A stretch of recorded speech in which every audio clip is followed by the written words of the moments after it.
agora, está se transmitindo ao vivo. Vamos chamar a atenção que o nosso tempo aqui já são 6 horas e 4 minutos, 18 horas e 4 minutos, né? Nosso tempo aqui voa, anda rápido demais. Vamos chamar a atenção direto para o tema de hoje. Já vamos chamar a atenção direto para o tema de hoje. É a sombra da cruz. Você já viu alguém pregar, falar para você sobre esse tema aí? A sombra da cruz. Não é curioso esse tema? Porque a sombra da cruz, tem gente que não gosta de ver nem a sombra da cruz. Você já viu? Você viu o hino que eu toquei aí? O pessoal que está ouvindo aí embaixo aí, viu o hino aí, né? Tomar a cruz e seguir. Então diz que Satanás, quando ele vê a cruz, diz que ele corre 3 dias sem olhar para trás, né? De medo da cruz. O diabo tem medo da cruz. E a maioria das pessoas também tem medo. Quando fala em cruz para elas, elas ficam apavoradas. Elas falam, não, mas esse negócio de cruz, isso aí não dá certo não, entendeu? Mas a cruz que Jesus fala, não é aquela cruz literal que Jesus usou, que foi crucificado, não. A cruz que Jesus fala é uma cruz, ela é espiritual. Você sabe qual é a cruz que Jesus fala, para você tomar a cruz e seguir ele? É o seu sofrimento. O sofrimento. Qual é a cruz que você está carregando hoje? Você deve estar carregando algum tipo de cruz aí, né? De repente você está com uma enfermidade, de repente eu estou pregando para alguém que fez uma cirurgia, está aí no hospital, né? Então você está com essa cruz, carregando essa cruz nas costas aí. Não é incrível? Então cada um de nós temos uma cruz, tem uns que tem várias cruzes, né? Tem gente que sofre de todo jeito, você já viu? É cirurgia uma atrás da outra, é problemas financeiros, perde pessoas, ente querido, né? Às vezes eu estou pregando para alguém agora também que perdeu alguém aí, né? Alguém que você tanto amava, né? Então você está carregando essa cruz aí. Não é incrível? Então essa é a cruz que Jesus fala. É para você tomar o seu sofrimento, tomar as suas dificuldades, os problemas que você tem e seguir ele. Não é incrível? Então não é nada de cruz literal igual a dele, não. Imagine se fosse. Se fosse, a gente estava perdido. Cada um de nós tem que carregar uma cruz e ser crucificado nela. Você já pensou se fosse dessa forma? Mas não é desse jeito que Jesus fala, não. Porque lá em Mateus 11, 28, ele fala, vinde a mim todos que estáis carregados e sobrecarregados, e eu vos aliviarei. Então Jesus alivia a cruz de você, o fardo, aquele fardo que você está carregando aí, né, que eu não sei agora no momento, o que é que você está carregando aí, né, qual é a cruz sua, né, agora no momento aí, qual é a cruz que você está carregando? Eu não sei, de repente várias cruzes, né, como eu falei aqui, não é incrível? E Jesus fala que a gente tem que tomar a nossa cruz e seguir ele. Vamos para a Bíblia, olha, você vai ficar impressionado com os textos bíblicos aqui. Eu quero ler de imediato aqui 3, eu quero ler Mateus, Lucas e Marcos, para você ver que os 3 textos, todos os 3 falam mais ou menos a mesma coisa. Mas eu quero ler primeiro Mateus 10, versículo 38, ele fala assim, ó, e quem não toma a sua cruz e vem após mim, não é digno de mim. Você viu? Jesus, que você tem que tomar a sua cruz, o seu sofrimento e seguir ele, do jeito que você está. Por isso que eu falei em Mateus 11, 28, ele fala, vinde a mim todos vocês. Então não é só o José, nem a Maria, nem o Pedro, não. Todo mundo tem que ir a Jesus com a sua cruz, do jeito que você tiver. Ele vai dar um jeito de aliviar essa cruz de você. Ele vai tomar essa cruz de você e vai aliviar o seu sofrimento. Que eu repito, a nossa cruz, nós carregamos todo dia, às vezes várias cruzes, né? É o nosso sofrimento, os problemas da vida, do dia a dia que você carrega, é a nossa cruz, é a cruz que nós carregamos, é dessa cruz que Jesus fala aqui. Vamos para Lucas, deixa eu ver aqui, Lucas capítulo, deixa eu conferir aqui, Lucas capítulo 14, 27, olha o que ele fala assim, qualquer que não tomar a sua cruz e vier após mim, não pode ser meu discípulo. Não é incrível isso aqui? Você quer ser discípulo de Jesus? Você tem vontade de ser discípulo de Jesus? Assim como foi aqueles 12, e depois teve mais 70, né? Jesus não teve só 12 discípulos, não. E eu sou um discípulo de Jesus. Tem gente que pensa que só teve 12, né? Jesus só teve 12 discípulos e acabou, fechou e pronto. Não é por aí. Eu sou discípulo de Jesus. Jesus naquela época ele teve 70, então com 12 dá 82. Então naquela época ele teve 82 discípulos exclusivos, trabalhando diretamente para ele. Mas hoje eu não estou aqui trabalhando para Jesus, eu não estou fazendo o papel de Pedro aqui, de Tiago, João, eu não estou fazendo Mateus, porque eu estou trabalhando para Jesus. Eu estou aqui pregando aqui, é a mandato dele, não é pedido. Jesus não pede, ele manda, né? Jesus manda. Então assim, eu estou aqui a mandato dele. Ele mandou eu vir aqui hoje ler a Bíblia para vocês aqui, ó. Eu estou lendo aqui, foi ele que mandou eu ler. E eu não faço nada por minha conta. Quem sou eu? É como diz Moisés. Moisés falou, quem somos nós? Então quem sou eu para tomar uma atitude e vir aqui pregar o Evangelho por um atrevimento? Não, foi ele que mandou eu para cá. Foi ele que mandou eu aqui. Vamos voltar aqui para Marcos. Eu quero ler Marcos também aqui. É um outro texto também que fala mais ou menos quase a mesma coisa. Agora é Marcos 8, 34. Marcos 8, 34, está aqui, ó. Então, convocando a multidão, juntamente com o seu discípulo, disse-lhes, isso aqui é Jesus, se alguém quer vir após mim, é assim mesmo, não se negue, não tome a sua cruz, não é digno de mim, também do mesmo jeito. Você viu, quem não se nega, você tem que negar você mesmo. É curioso isso aí, né? Porque Pedro negou Jesus, né? Pedro negou Jesus, mas esse texto aqui está dizendo que você tem, quem não nega a si mesmo. Então você tem que negar até você. Se você quer seguir Jesus, você não precisa negar Jesus, negar ninguém não, você tem que negar você mesmo. Em outros textos, não dá tempo de eu ler aqui, ele fala que quem não deixa pai, mãe, filho, marido, e para seguir ele, não é digno dele. Você tem que deixar tudo. Você sabe o que é deixar? Você lembra quando ele chamava os discípulos? Ele chamava, ele falava assim, ele chegava e falava assim, siga-me. Ele chegava e falava para o camarada, siga-me. Ia andando e ia embora. Os caras tinham que seguir ele e ir atrás dele. Não é incrível Jesus, rapaz? Mas por quê? É o mestre, rapaz. É o professor dos professores. É o rei dos reis, senhor dos senhores. Então ele não tem que chegar e falar, fulano, dá para você ir ali comigo? Você já viu, você acha que Jesus vai chegar, vai falar desse jeito para você? Não, ele chega e fala, siga-me. Zé Rodrigues, siga-me. Sebastião, siga-me. É assim que ele fala, não fala o que ele vai fazer. Os discípulos viajavam a noite inteira com ele, sem saber nem o que ia fazer, nem o que ia acontecer, eles não sabiam. Quando ele estava viajando lá para a Transfiguração, para o Monte das Oliveiras, Mateus capítulo 17, foi desse jeito, eles viajaram a noite inteira. E os discípulos não sabiam o que ia fazer, o que ia acontecer. Não é incrível? Porque igual eu falo para vocês, Jesus não tem que ficar igual um ser humano dando explicação. Vamos ali comigo, dá para você ir e tal, né? Ele passa e fala, siga-me. Então você tem que ir atrás dele, você entendeu? Mas quem é que não quer ir, meu amigo? Quem é que não vai atrás de Jesus? Você viu a música que eu toquei aqui?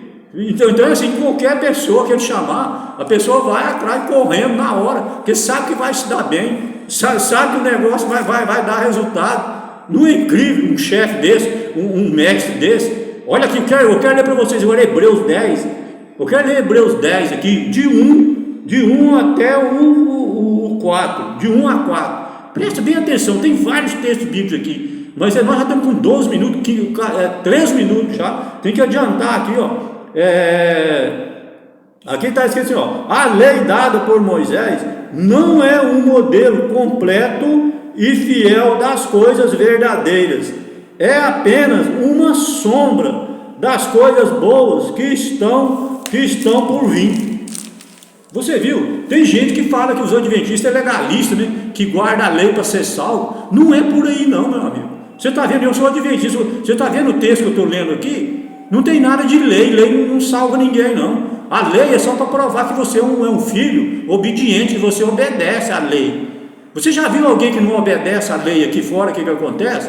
Se você desobedecer à lei aqui do ser humano, o que acontece com você? Você não vai preso. Se você matar alguém, não pode matar, não é verdade? Não pode matar, não pode roubar, não é verdade?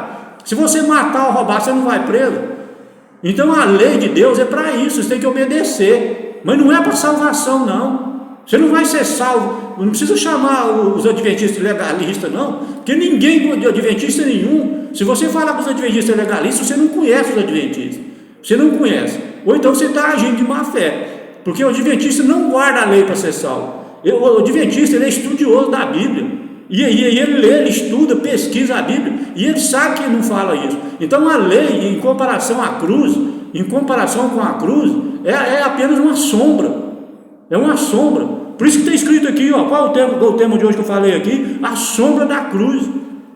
Tudo que você fizer, você pode fazer o que você quiser, é uma sombra. Se for comparar com Jesus, comparar com a cruz de Jesus, com a morte de Jesus, é apenas uma fagulha, é um grão de areia em frente a um oceano. Pensa em qualquer coisa aí agora, nesse momento, que você pensa que acha que pode ser comparado com a cruz de Jesus. Pois é a sombra, é só a sombra, uma fagulha, repito. Olha só aqui, ó, prosseguindo.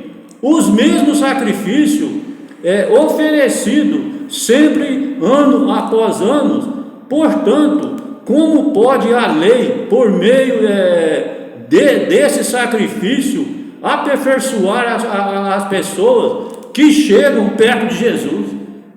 Como que pode, meu amigo, a lei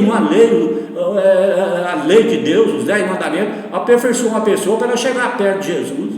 Não existe, não pode comparar, não tem lógica. Você falar uma coisa dessa, você já perdeu a sua salvação. Só de você pensar, não precisa falar não, só de você pensar que se você guarda a lei, você já pode chegar perto de Jesus, é que o texto bíblico está dizendo aqui, ó. Se você não pode nem chegar perto de Jesus pensando nessas coisas.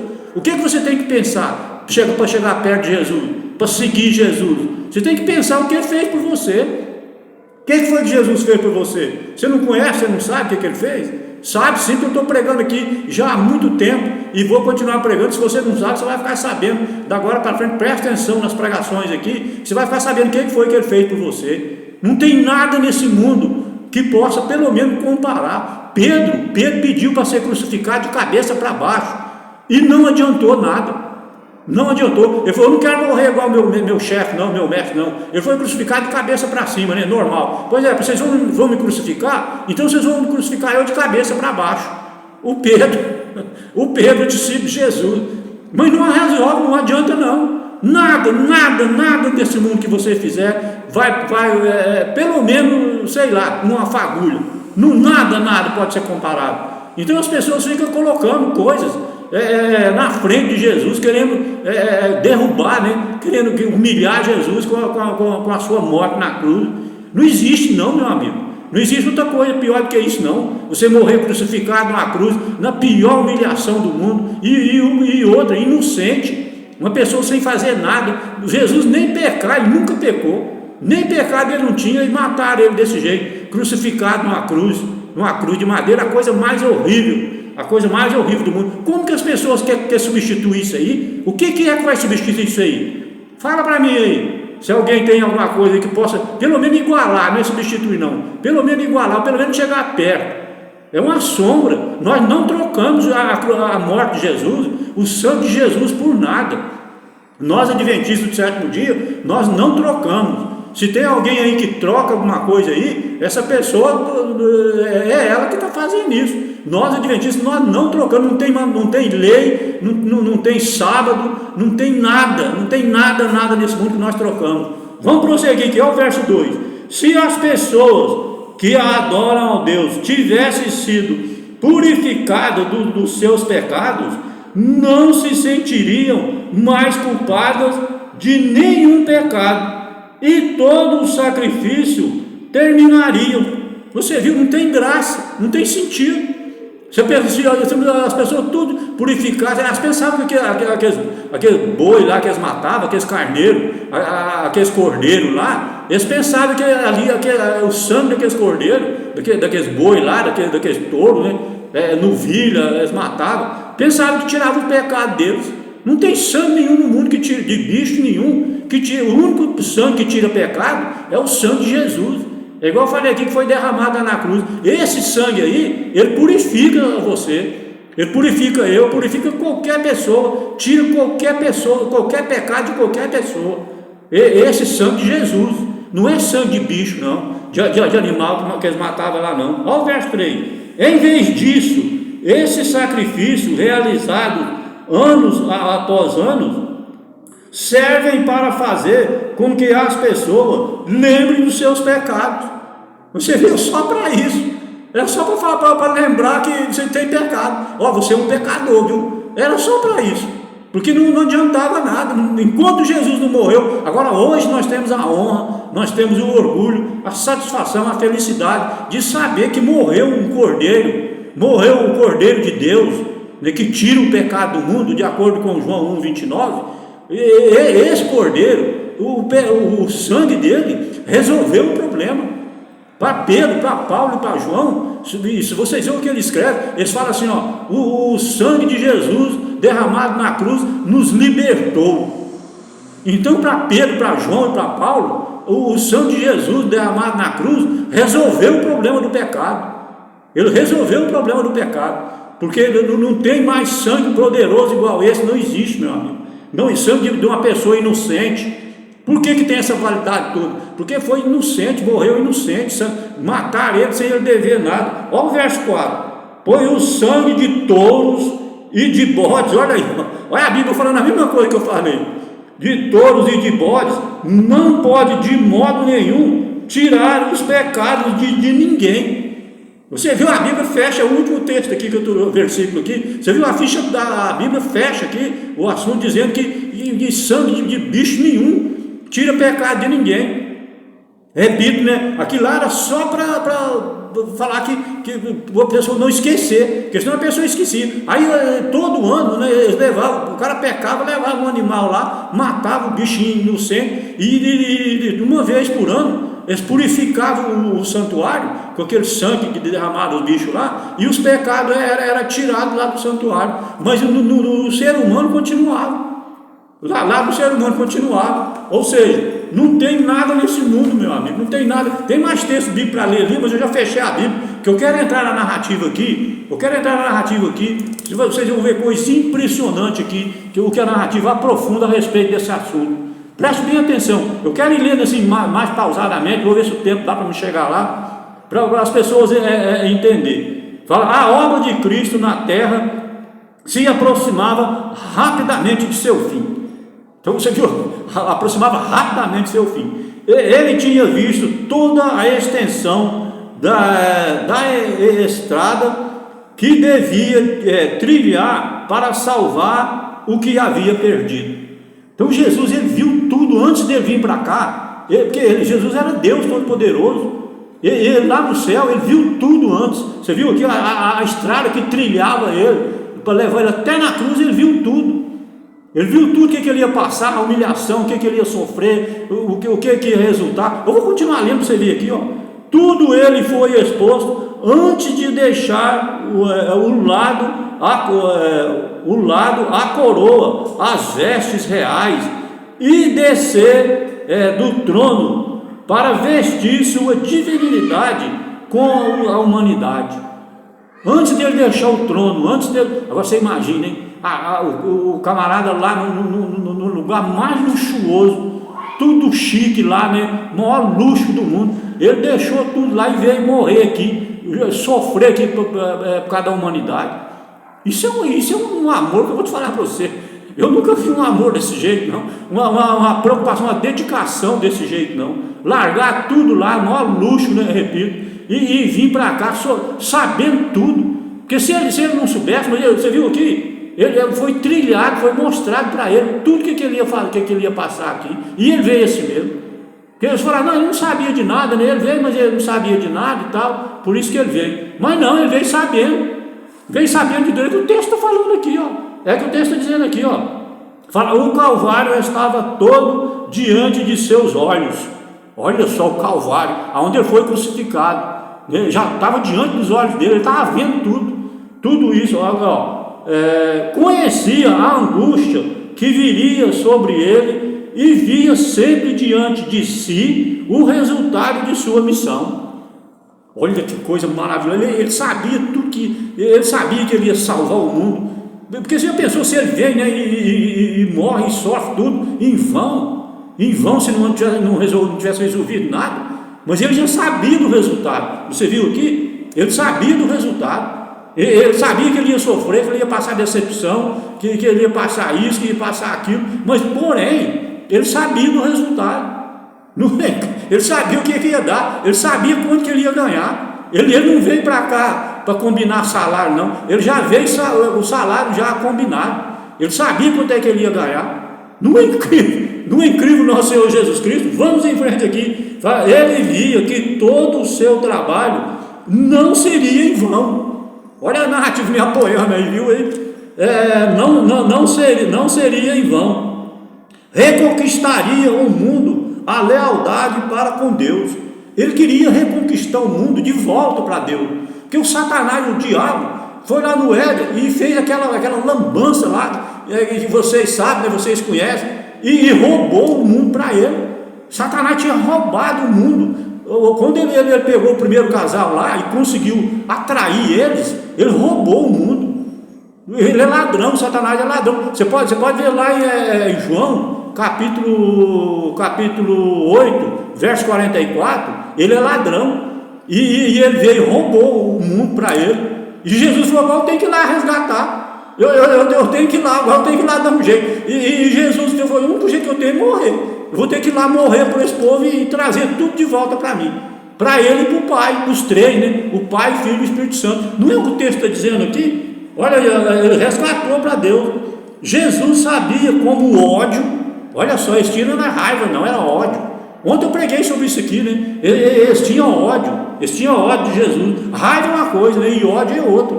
Né? Você viu há pouco tempo eles falando aí, discurso de ódio, sermão de ódio, né? Você viu há pouco tempo eles falando aí? O ódio é a incredulidade, os perseguiram, desejavam representá-los para as provações. Jesus foi provado de todo jeito. Tudo que você imaginar, Jesus foi provado. Foram colocados em região em que predominava a idolatria, posto em contato mais próximo com o culto pagão.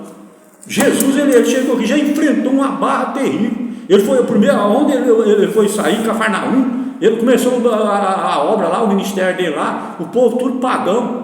E para todo lado que ele ia, era gente pagão de todo jeito. E ele trabalhando com os discípulos, ensinando os discípulos a converter aquelas pessoas. As pessoas nem religião não tinham, era pagão.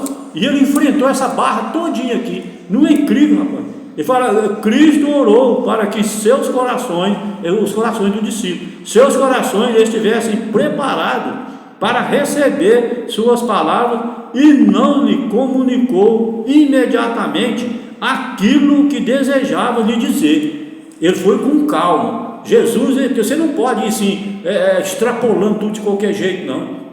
Você tem que ir com calma. Lá em 1 Coríntios capítulo 3, se você ler lá, você vai ficar impressionado. Eu esqueci o verso agora, mas assim, lá fala que você tem que, tipo uma criança.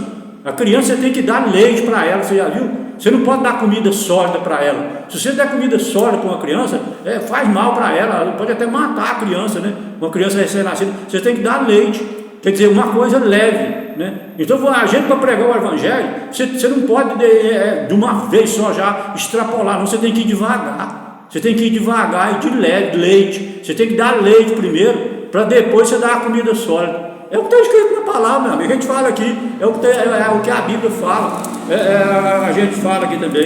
Então, por isso que Jesus, ele foi devagar com todo mundo, com os discípulos, com as pessoas, né? Porque criança, tudo criança, né? O evangelho, recebendo o evangelho pela primeira vez. Então você não pode extrapolar, tem que ir devagar, vai devagar. Aqui ele fala assim: muitos estavam dispostos a aceitá-lo como profeta, contudo não criam que ele fosse o Messias. Esse era o problema. Esse aqui era o problema. As pessoas faziam tudo, mas Messias não. Não é o Messias, não. Não, esse aí não é Cristo, não. Esse homem não tem condição de ser o Messias, não. Ele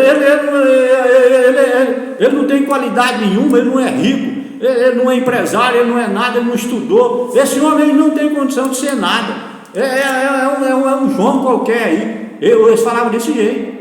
para Jesus, não botava fé em Jesus, não. Em outras palavras, né? Eles não acreditavam nada de Jesus, porque ele era simples demais. Ele era muito simples. E fala, Jesus formulou então uma segunda pergunta. Olha só, o que será que Jesus vai perguntar? Ele falou assim, ó, quem dizeis que eu sou? Ele perguntou para os discípulos. E vocês? Os caras falam que eu não sou o Messias, não. E vocês? Falam quem é que eu sou? Eu sou quem, então? Olha o que Pedro respondeu. Sempre Pedro respondia. Olha o que Pedro, ele falou aqui, quem eu sou? Aí Pedro respondeu, tu és o Cristo, o Filho do Deus vivo.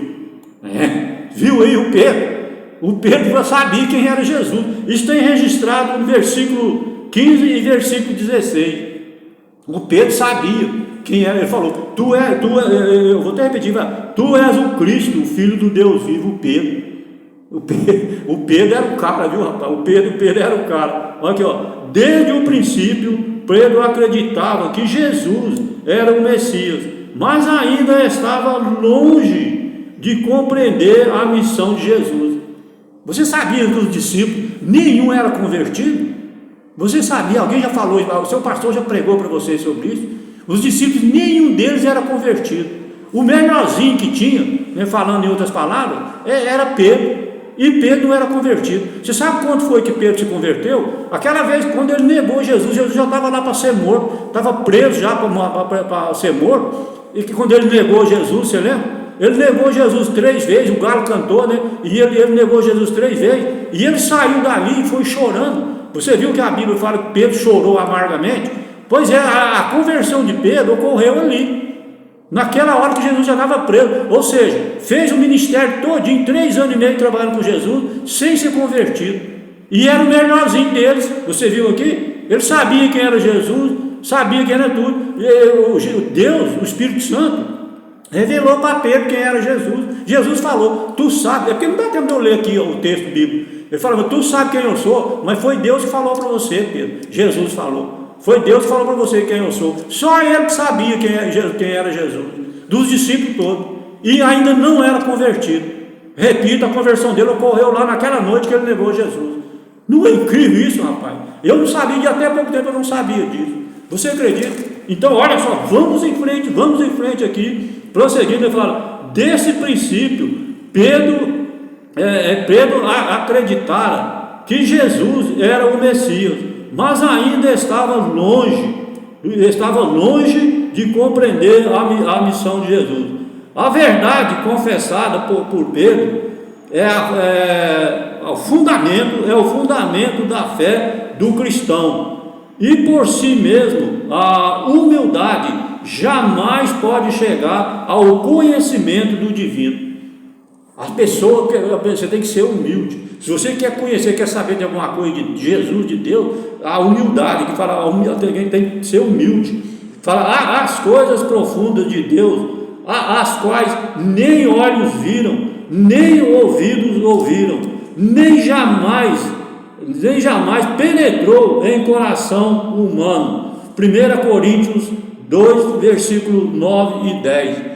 As coisas de Deus a gente não entende, você não vê, ele faz as coisas para a gente. Eclesiastes capítulo 3, versículo 19, se não fala a memória, lá fala, Eclesiastes 3:11, perdão, Eclesiastes 3, versículo 11, lá fala que Jesus, o que Deus faz, muitas coisas ele não deixa você entender como que ele faz. Vou dar um exemplo prático rapidamente aqui. Se você está com fome, você quer um prato de comida, não é? Aí você pede um prato de comida para ele. Aí ele fala, como vai dar prato de comida? Sabe o que ele faz? Ele faz alguém te dar um dinheiro para você comprar o prato de comida. Mas você não sabe mas ele resolveu o seu problema. Você viu? Ou então você pede o dinheiro, Senhor, faz alguém me dar um dinheiro aí para me comprar uma marmita ali, né? Para me comprar um prato de comida ali. Ele vai mandar alguém te dar a marmita. É assim, é o que está escrito na palavra. Deuteronômio 29. Lembrei também mais um texto aqui. Deuteronômio capítulo 29, versículo 29, fala a mesma coisa, que ele não deixa você entender completamente o que ele faz. Não é incrível esse Deus nosso? Eu fiquei impressionado. Olha aqui, ó, prosseguindo aqui, ele fala, Cristo foi uma prova de que fora ensinado por Deus. Jesus foi ensinado por Deus. Ele nunca foi numa escola, nem passou na porta de colégio. A sabedoria humana não resolve nada. Estudo, teologia ajuda, mas não resolve o problema. Quem resolve o problema é a sabedoria que vem do céu, é o entendimento, é o conhecimento, sabedoria. Essas três coisas, três qualidades, você tem que pedir para vir do céu para você. Aqui na terra não tem. Aqui na terra tem inteligência. Uns é inteligente, outros não é. Você já viu? Não pode falar. Quem não é inteligente, você não pode falar a palavra, né? O que é. Mas é assim, é muito forte, muito pesado, né? Mas assim, a inteligência, eu repito, é do ser humano, é aqui da terra. Sabedoria, conhecimento e entendimento, essas três coisas vêm do céu. Você tem que pedir de lá. Se você quer ser um pregador, você quer conhecer a Bíblia, você acha que eu conheço alguma coisa da Bíblia? Você quer ser igual eu, ou melhor? Então pede sabedoria, conhecimento e entendimento do céu. Você vai ficar melhor do que eu umas 10 vezes, que eu não sei de nada praticamente.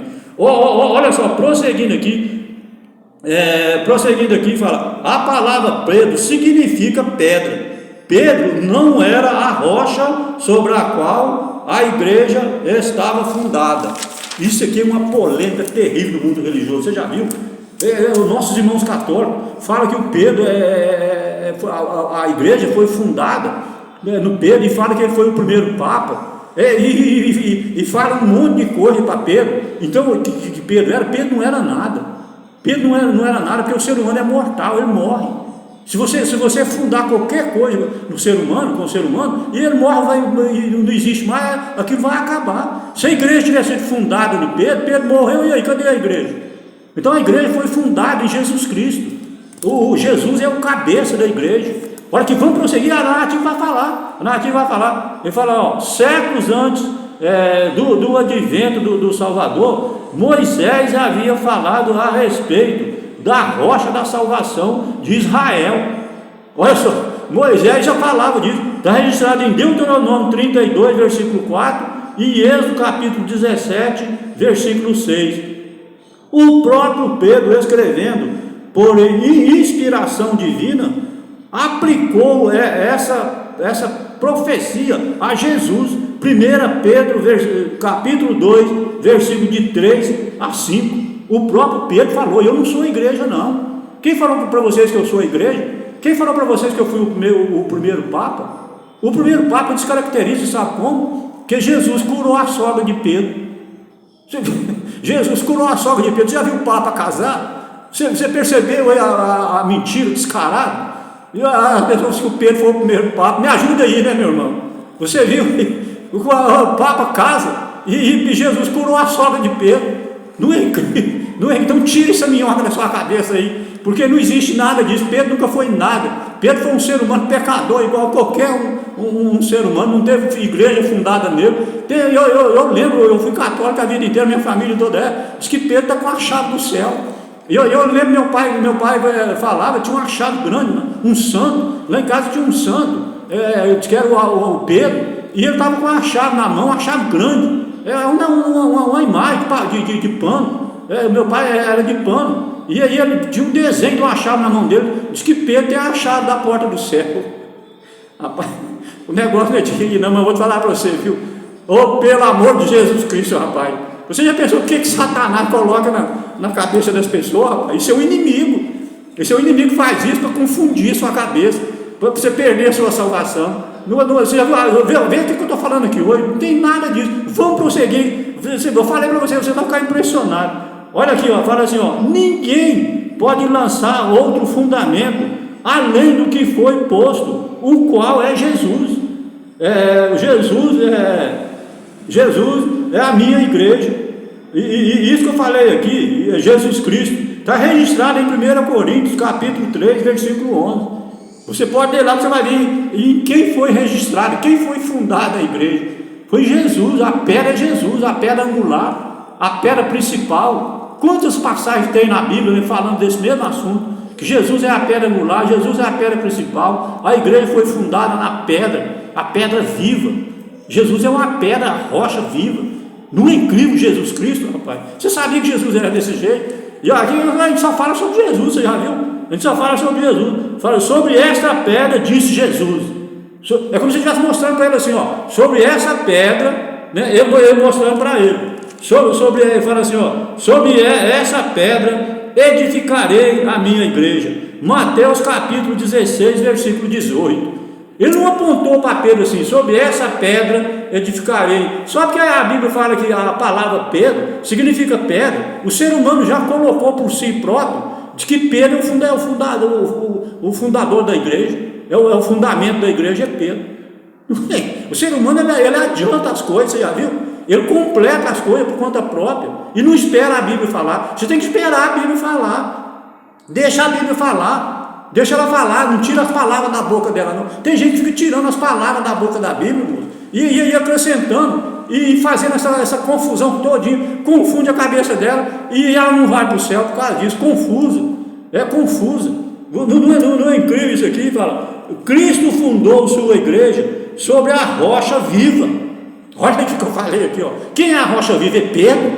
Não, a Bíblia não fala não, a menos que você tenha outra Bíblia aí. Você tem outra Bíblia aí que fala? A minha não fala não, a Bíblia é uma só. Pois é, você viu aí? Ele fala, a rocha é ele próprio. Olha aí, ó, a rocha é ele próprio. É a igreja parecia fraca quando Cristo proferiu essas palavras. Aí o diabo aproveitou da fraqueza da igreja e aprontou essa confusão toda que vocês viram aí, que eu falei aqui, que Pedro é o primeiro Papa, Pedro é a igreja, o fundamento da igreja é Pedro, e por aí vai. Olha aí, ó, por 6.000 anos, as inundações e tempestades da ira satânica têm açoitado a rocha de nossa salvação, contudo ela permanece inabalável. Não adianta açoitar Jesus, a rocha aqui é Jesus. Não adianta querer açoitar o diabo, não adianta eu querer fazer isso, que ele vai perder, já perdeu e vai perder de novo. Quantas vezes ele confrontar com Jesus, ele perde. Não é incrível isso aqui? Ele fala, a chave do reino. Olha o que é a chave do reino do céu. Não é aquela que está na mão de Pedro, não. Pedro não tem a chave da porta do céu, não. Olha o que é aqui, ó. A chave do reino do céu são as palavras de Cristo. São as palavras de Cristo, que é a chave de lá, ó. Todas as palavras da Santa Escritura são dele, estão aqui incluídas. Essas palavras têm poder para abrir e fechar o céu. Quem é que abre e fecha o céu? É as palavras de Jesus.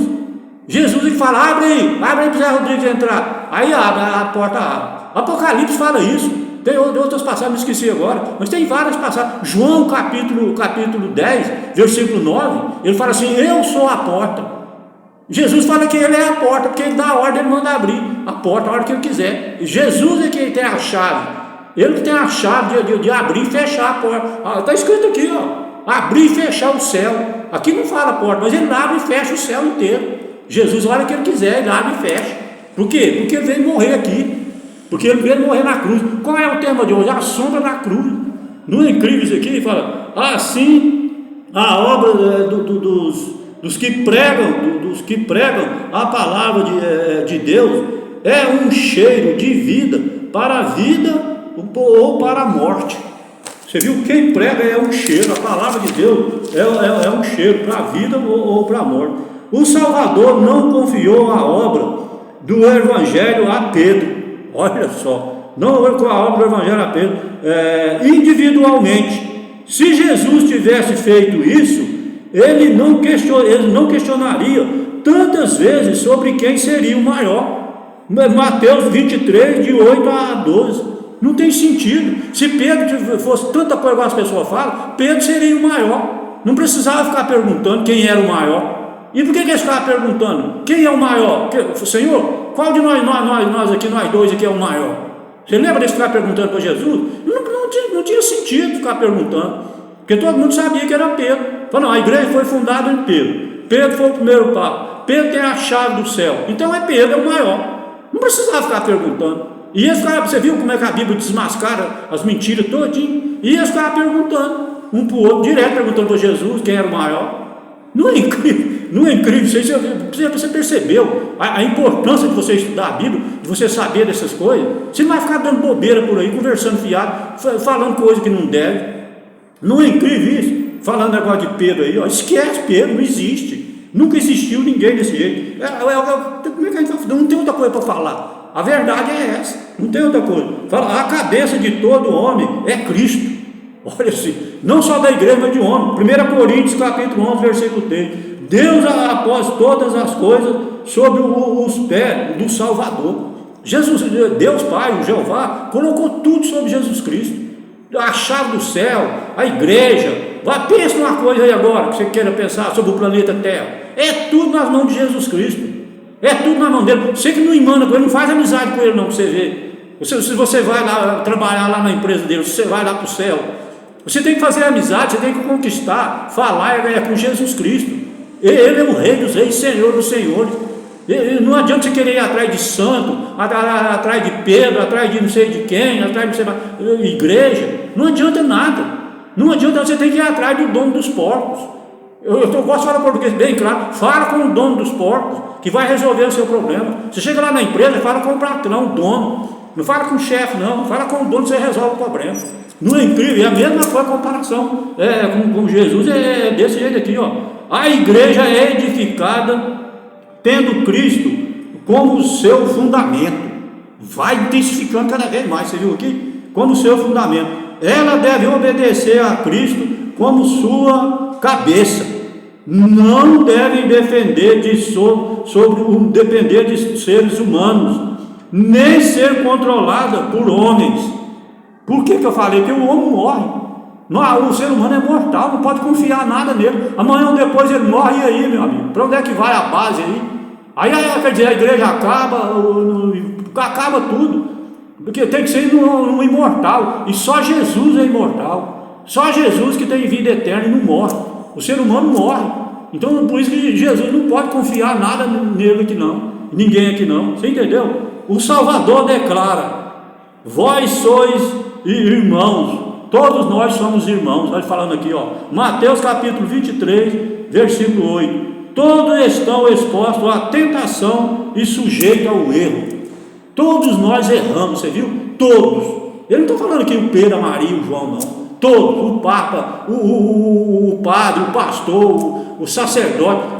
Pensa aí, todos nós erramos. É o que está escrito aqui, o Lula, o Obama, e por aí vai, o Marconi, da França, e por aí vai. O Senhor é a rocha cuja a obra é perfeita. Deuteronômio 32, versículo 4. Bem-aventurado, felizes, né? Bem-aventurado é feliz todos aqueles que nele confiam. Salmo 2, versículo 12. Depois da confissão de Pedro, Jesus recomendou aos discípulos que não dissessem a ninguém quem ele era. Isso aqui não é egoísmo, não é nada. Era para não especular. Tinha muita especulação. As pessoas especulavam demais. Então ele preferiu manter em segredo. Mas olha o texto seguinte que ele fala aqui, ó. Que ele era Cristo. Mas dia a dia ele se revelava a eles como Salvador. Ele não escondia, não. Ele falava: não fala que eu sou Cristo, não, nem Messias, não, para o povo não especular. Mas eu sou o Salvador de todo o mundo. Jesus falando aqui, ó. Os discípulos ainda esperavam que Cristo reinasse como príncipe deste mundo. Olha só, os discípulos queriam que ele fosse, era presidente da república. Eu já preguei sobre isso aqui, né? Cristo mostrava aos seus discípulos que lhe era necessário seguir para Jerusalém, sofrer muito as coisas dos anciãos, dos principais sacerdotes e dos escribas, e ser morto e ressuscitado no terceiro dia. Versículo 21. Você quer uma coisa mais clara que essa aqui? Jesus falava: ó, eu vou para Jerusalém, eu vou morrer lá, crucificado, vou morrer, no terceiro dia eu vou ressuscitar, vou voltar para o céu. Explicava tudo para eles, rapaz. Explicava tudo para eles, mas eles não entendiam. Você viu o que está escrito no texto antes ali? Ele estava focado, era no reino da terra, que ele fosse. Eu vou ver chegar lá no final, você vai ficar impressionado, eu quero ir lá. Pedro amava o seu mestre, mas Jesus não elogiou por manifestar o desejo de protegê-lo contra o sofrimento. Jesus nunca falou para Pedro que ele não ia sofrer. Ele nunca prometeu mar de rosa para ninguém. A Bíblia nunca prometeu mar de rosa para ninguém. Olha aqui, ó. As palavras de Pedro não eram para ajudar a consolar Jesus na grande prova que estava adiante dele. Pedro não desejava ver a cruz na obra de Cristo. Pedro não queria ver nem a sombra da cruz na obra de Cristo. É o tema de hoje, você viu? É o tema de hoje, a sombra da cruz. Para trás de mim, Satanás. Olha o que Jesus fala aqui. Para trás de mim, Satanás, disse Jesus. Olha, versículo 23. Satanás buscava se desanimar. Satanás procurava desanimar Jesus, desviá-lo de sua missão. E Pedro, em seu amor cego, estava sendo o porta-voz da tentação. Pedro estava sendo a porta-voz de Satanás aqui, você viu? Você deve conhecer a história lá, né? Lá em Mateus. A cruz estava associada ao poder de Roma. Era o instrumento do mais cruel e humilhante forma da morte. O Salvador deixou as cortes celestiais por uma vida de desprezo e insultos, por uma vergonhosa morte, e as pessoas por quem Cristo morreu significa a crucificação do próprio eu. Isso aqui nós temos que esquecer. Eu fiz isso, eu fiz aquilo. A morte de Jesus na cruz tira até esse eu fora de você. Ele não pode ficar falando eu. Ele fala, os discípulos não compreenderam suas palavras, tinham os olhos fixos na visão mais próxima. Qual é a visão mais próxima? Está aqui, ó. A vida eterna de pobreza, humilhação e sofrimento. Ou seja, em outras palavras, os discípulos queriam a vida eterna de sofrimento. Eles queriam sofrer a vida inteira aqui na terra. Eles não pensavam em ir para o céu e deixar de sofrer lá não. Você viu? Eles queriam sofrer aqui, eu repito, a vida inteira. Vou repetir aqui, ó. A vida eterna de pobreza, humilhação e sofrimento. Você quer três coisas pior do que isso? Pobreza, humilhação e sofrimento. Era isso que os discípulos queriam.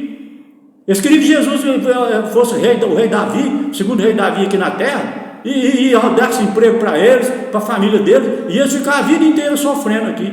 Esse era o ponto de vista dos discípulos. Não é incrível? Olha o que está escrito aqui, ó. Fechando aqui, ó. Vamos encerrar aqui. Aqui fala assim, ó. Para os discípulos, isso era realmente um mistério. Ou seja, essa história de Jesus morrer, ir para o céu, voltar lá para o céu, era difícil para ele. Está escrito aqui, ó. Era um mistério. Era um mistério para eles. Eles não conseguiam. O diabo tentava eles e fazia que eles falavam, não, ele vai ser o rei terreno, ele vai ser um rei terrestre, ele vai ser o presidente da república aqui, e vai dar emprego para todo mundo, e vai fazer isso, e vai fazer aquilo, e tal. O céu é aqui mesmo, o céu é aqui. E o diabo colocava isso na cabeça. Até hoje você não vê? Quem é que quer morrer lá para o céu? Não quer, a pessoa quer ficar aqui a vida inteira. A pessoa morre, você já viu, a pessoa morre, não, agora, foi semana passada, agora, esses dias.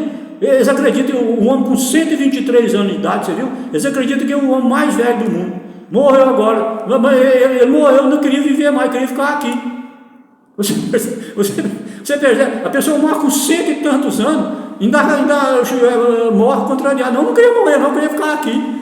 Você viu, a pessoa quer ficar aqui, não quer ir lá para o céu, morar lá numa cidade de ouro, cidade toda de ouro, a água é prata, as ruas, a cidade inteira é ouro. Apocalipse capítulo 21 e capítulo 22. Mas as pessoas não querem ir para lá não, quer ficar aqui. O que eu falei outro dia aqui, que as pessoas gostam do que não presta, o ser humano gosta do que não presta. Eu tenho um minutinho aqui para dar para você um exemplo, rapidamente aqui, por que o ser humano gosta do que não presta. Eu vou mostrar para você por quê. E isso é um só, mas tem várias e várias coisas. Por exemplo, você pega uma travessa de salada de cenoura crua, coloca em cima da mesa. Pega uma torta de chocolate, coloca lá do lado da salada de cenoura crua e pergunta para a pessoa assim, o que você acha dessa salada de cenoura crua? Ela fala, é bom, né? É bom. Aí você pergunta para ela assim, e o que você acha da torta de chocolate? E ela fala, isso aí é uma delícia. Não é assim que a pessoa responde? Por que ela fala isso? Porque a salada de cenoura crua é boa para a saúde, e a torta de chocolate faz mal para a saúde. Não é incrível isso aí? Com essa nós encerramos de hoje encerramos mais um final de semana, né? Prometemos estar aqui no próximo final de semana, sexta, sábado e domingo novamente, pontualmente às 18 horas, que o nosso Senhor Jesus Cristo dê uma boa semana a todos, que a graça e a paz do nosso Senhor Jesus Cristo esteja com todos nós, que assim seja para sempre. Amém.